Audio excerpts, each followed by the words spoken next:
बिस्मिल्लाहिर्रहमानिर्रहीम। इय्याका नअबुदु व इय्याका नस्तईन। मेरे पाकिस्तानियों, जिधर भी आप हैं, आज मैं आप सबको ईद मुबारक कहता हूँ। और मैं अफसोस से कहता हूँ कि मेरे लिए ये सबसे तकलीफ दह ईद है। और तकलीफ दह क्यों है कि 10,000 के इर्द गिर्द, हमें एग्जैक्ट नंबर नहीं पता क्योंकि हमें बताते नहीं है और हर रोज नए लोगों को पकड़ लेते हैं, लेकिन 10,000 के इर्द गिर्द हमारे कारकुन आज जेलों में और जेलों में बुरे हालात में रखे गए हैं। ऐसे रखा हुआ है जैसे कि कोई गद्दार हैं, कोई दहशतगर्द हैं। उनको पूरी तरह कोशिश की जा रही है कि उनको इतना उनके ऊपर जुल्म करें या उनको ऐसी बुरी हालात में रखें कि वो मायूस होकर पार्टी छोड़ दें। उनके जो घर वाले हैं, बीवी बच्चे हैं, माँ बाप हैं, वो आज ईद पे क्या कर रहे होंगे, क्या उनके ऊपर गुजर रही होगी, क्योंकि पता ही नहीं है कि कब बाहर आना है। एक बेल से होती है, बाहर निकलते हैं, पुलिस पकड़ के फिर से ले जाती है उनको जेल में, कोई और उनके ऊपर केस बना देती है। कानून के नाम की चीज है कोई नहीं। अब मुकम्मल तौर पे जंगल का कानून है।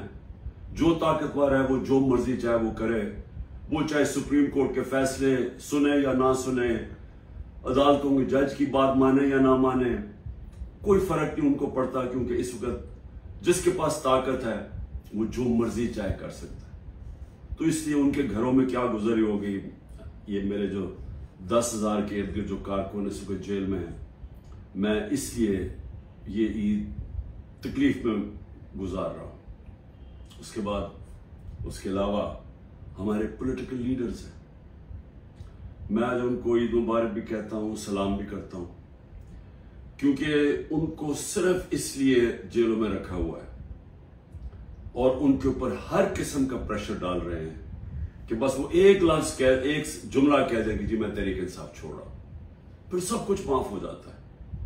जिस तरह पूछा गया एक सवाल प्रेस कॉन्फ्रेंस के दौरान ISPR की कि जी बताएं कि ये इतने बड़े इल्जाम लगाए हुए बगावत के और दहशतगर्दी के, लेकिन जब वो पार्टी छोड़ते तो सब माफ हो जाता है।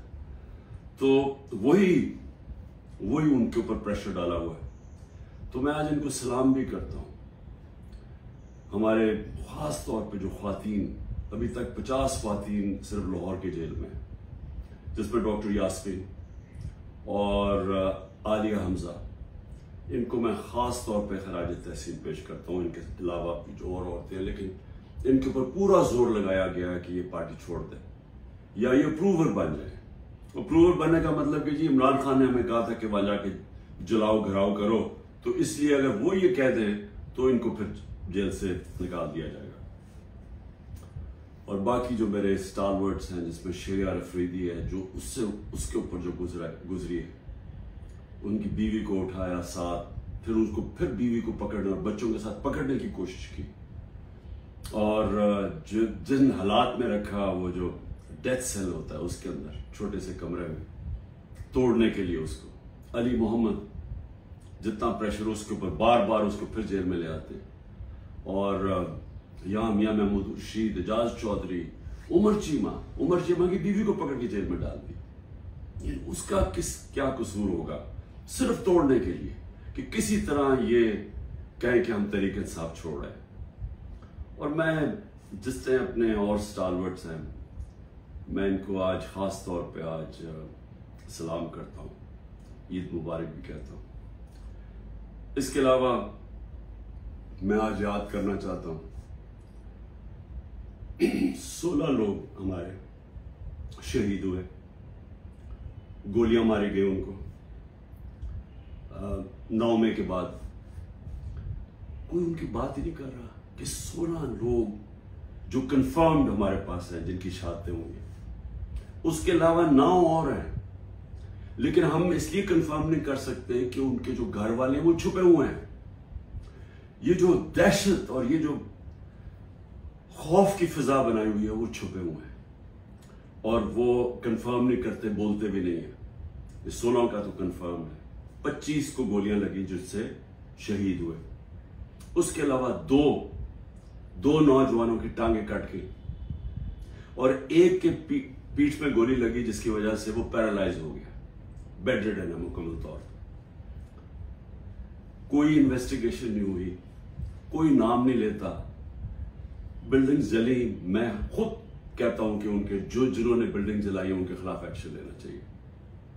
उन्होंने जुर्म किया, लेकिन कोई बात करेगा कि कौन से मुल्क के अंदर आप 25 लोगों को गोलियां मार दे, 50 और को गोलियां लगी, 50 को और गोलियां लगी, लेकिन आप 25 लोगों को कत्ल कर दें और एक के पास फायर आर्म ना हो। चलिए या तो ना कि किसी पुलिस वालों को गोलियां लगी, किसी को गोली नहीं लगी, क्योंकि जब बगावत होती है तो वो हाथों से नहीं बगावत होती। बगावत जब होती है तो वो हथियार होते हैं आपके पास। ये कैसी बगावत है कि किसी के पास हथियार ही नहीं थे?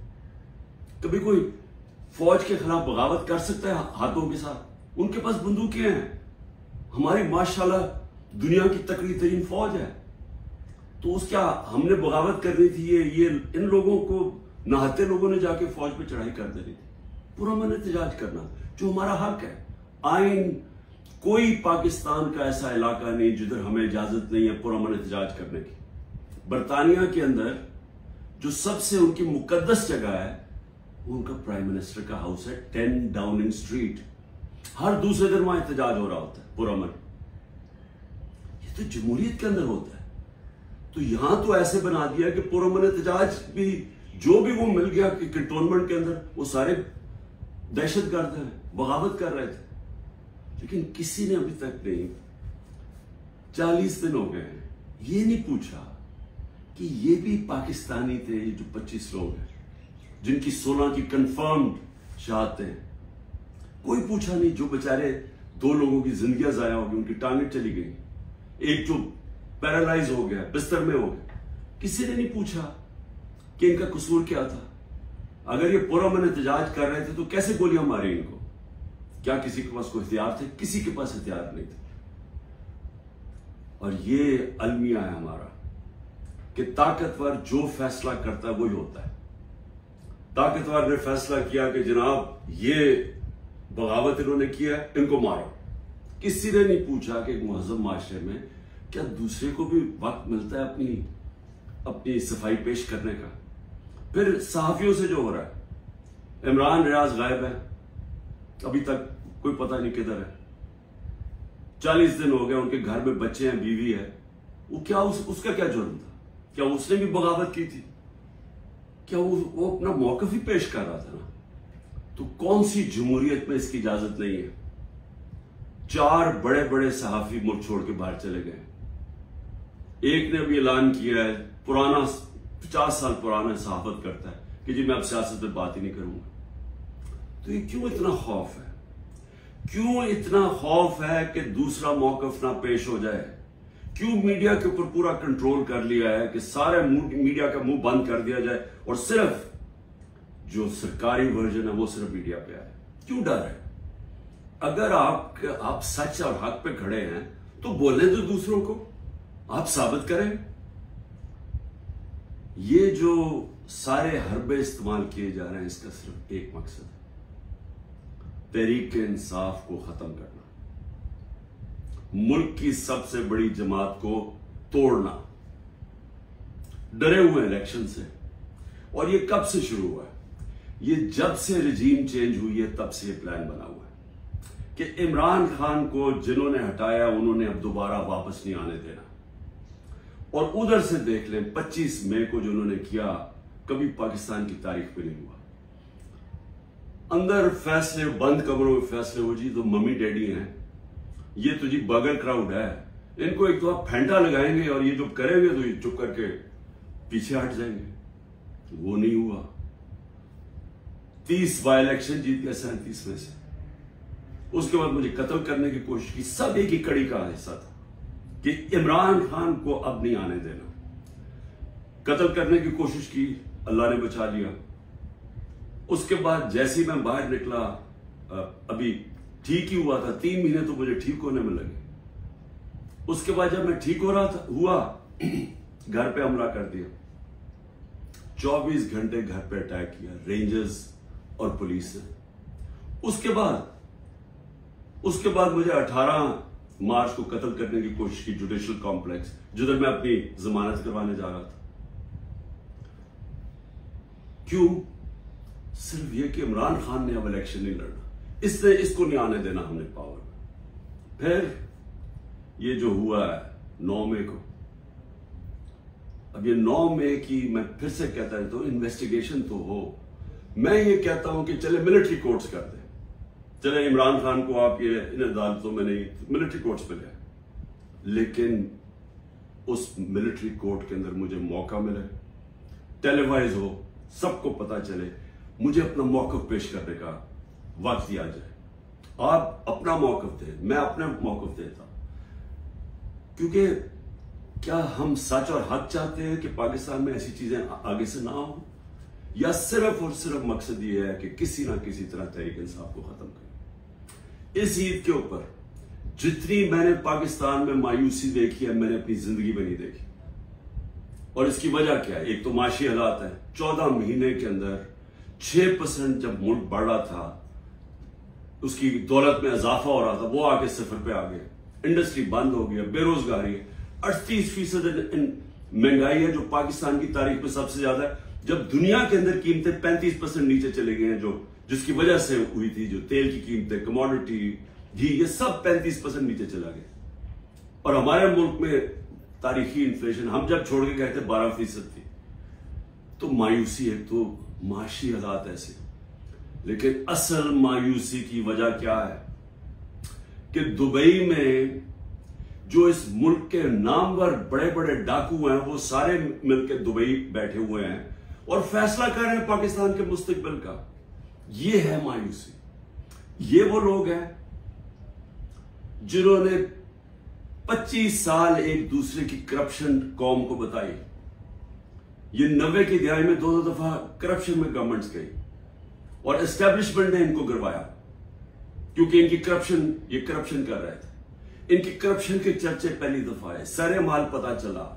फिर ये हुदैबा पेपर मिल के अंदर आया कि शरीफ खानदान कैसा पैसे मुल्क से बाहर निकाल रहे थे। दोनों मुल्क से पैसा चोरी करके बाहर लगा रहे थे, ये इल्जाम थे इन पे।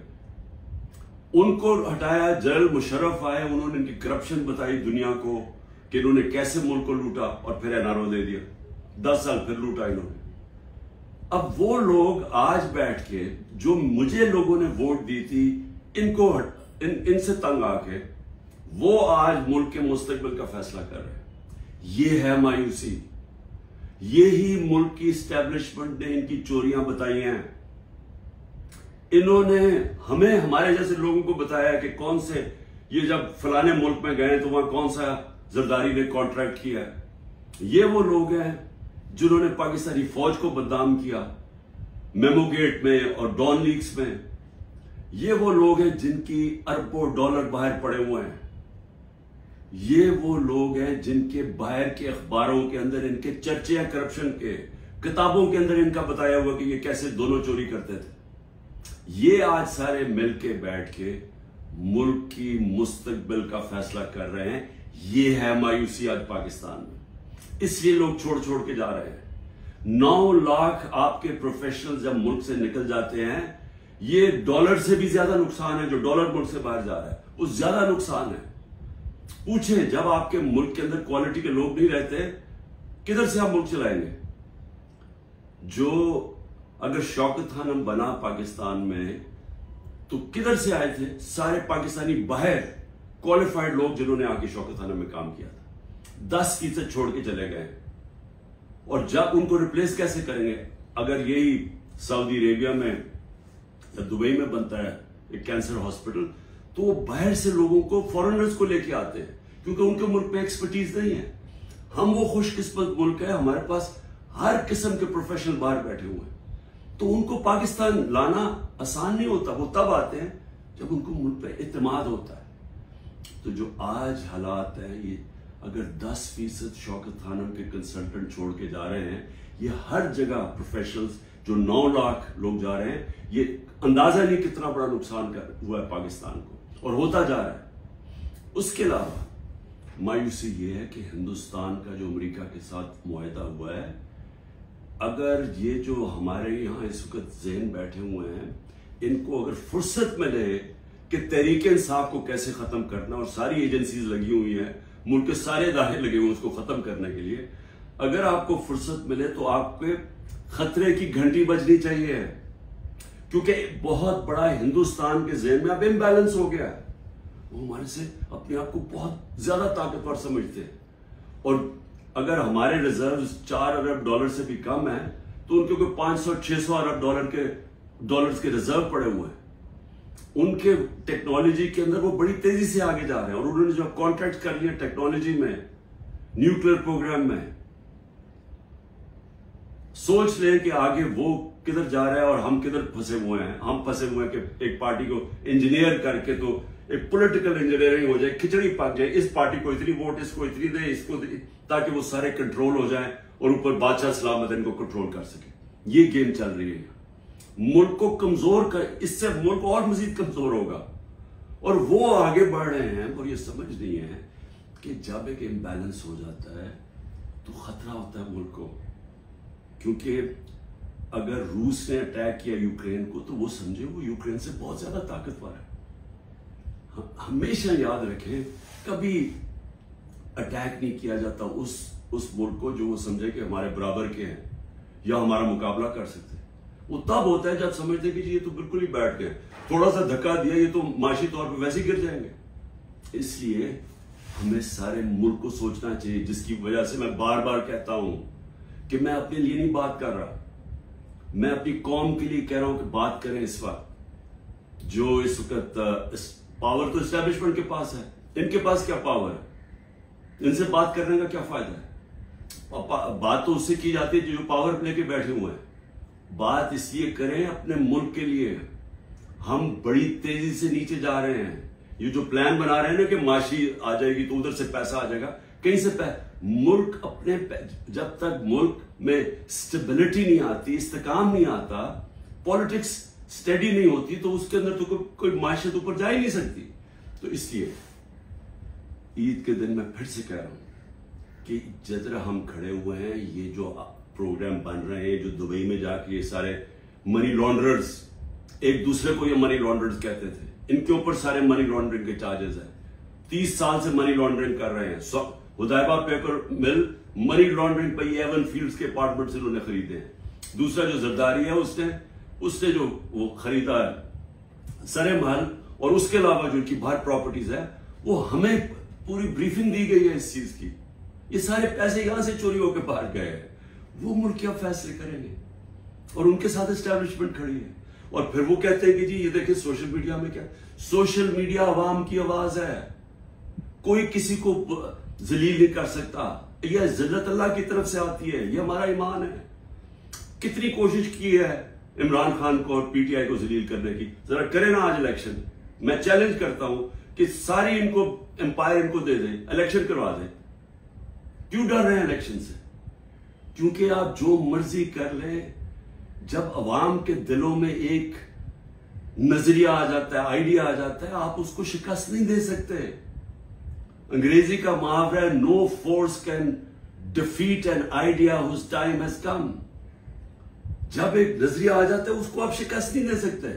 आप डंडे मार के, ये भेड़ बकरियां नहीं है कि डंडे मारेंगे, ये मारेंगे, जुल्म करेंगे तो जी एकदम ये चुप करके भेड़ों की तरह आराम से लाइन में लग जाएंगे।